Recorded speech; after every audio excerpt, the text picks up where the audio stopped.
స్కూల్స్‌కి హాలిడేస్ కాబట్టి పిల్లలందరూ ఇంటి దగ్గరే ఉంటున్నారు. వాళ్ళకి మనం ఏదో ఒక ప్రోటీన్ ఫుడ్ పెట్టడానికి ఏదో ఒకటైతే ప్రిపేర్ చేస్తూ ఉంటాం కదా! హలో అండి అందరికీ. Welcome to another mini vlog. నా వీడియో చూస్తున్న మీరందరూ బాగున్నారని అయితే అనుకుంటున్నాను. సో, మేమందరం కూడా చాలా చాలా బాగున్నామండి. ఇంక ఈరోజొచ్చేసి ఒక మంచి రెసిపీ అయితే మీతో షేర్ చేసుకుంటున్నాను. సో, మెయిన్‌గా ఈ రెసిపీ ఎలాంటి వారి కోసమంటే ఎగ్‌ని అవాయిడ్ చేస్తూ ఉంటారు కదా! చాలా మంది పిల్లలైతే ఎగ్‌ని ఇష్టంగా తినరు. కానీ మనం అమ్మలం కదా! అంత ఈజీగా వదిలిపెడతామా? వాళ్ళకిష్టం లేకపోయినా ఏదో ఒకలాగా బలవంతంగా అయితే తినిపెడుతూ ఉంటాము. వాళ్ళైతే తినేస్తున్నారు కదా అని హ్యాపీగా ఫీల్ అవుతాం గానీ, వాళ్ళైతే సాడ్‌గానే తింటే అంత సాటిస్ఫాక్షన్‌గా అయితే మనం ఫీల్ అవ్వం కదా! ఏదేమైనా సరే మన పిల్లలకి మనం ఎంత ఇష్టంగా చేసి పెడితే వాళ్ళు అంతే ఇష్టంగా తింటే చాలా సాటిస్ఫాక్షన్‌గా అయితే ఉంటుంది కదా!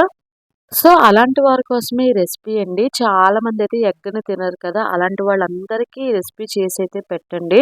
చాలా ఇష్టంగా తింటారు. టేస్ట్ కూడా చాలా బావుంటుంది. సో, ఇంక మా వాడి కోసం చెప్పాలంటే వాడికి ఎగ్ చిన్నప్పటి నుంచి అలవాటు చేద్దామన్నా అలవాటే లేదండి. ఎగ్ అనేసరికి అస్సలు తినడు. బట్ వాడికిప్పుడు 2 ఇయర్స్ ఎగ్ అలవాటు చేయకపోతే ఇంకా వాడసల తినడు కదా! అని చెప్పి ఇంకా ఎగ్‌ని డైరెక్ట్‌గా కన్నా ఇలా చేసి పెడుతుంటే చాలా ఇష్టంగా తింటున్నాడు. సో, మీ పిల్లలు ఎగ్‌ని తినకపోతే ఒకసారి ఇలా ట్రై చేసి చూడండి. వాళ్ళు కూడా చాలా ఇష్టంగా తింటారు. అంతేనండి. That's for today vlog. Video నచ్చిందా? నచ్చితే లైక్ ఇచ్చి సబ్స్క్రైబ్ అయితే చేసుకోండి. Bye friends.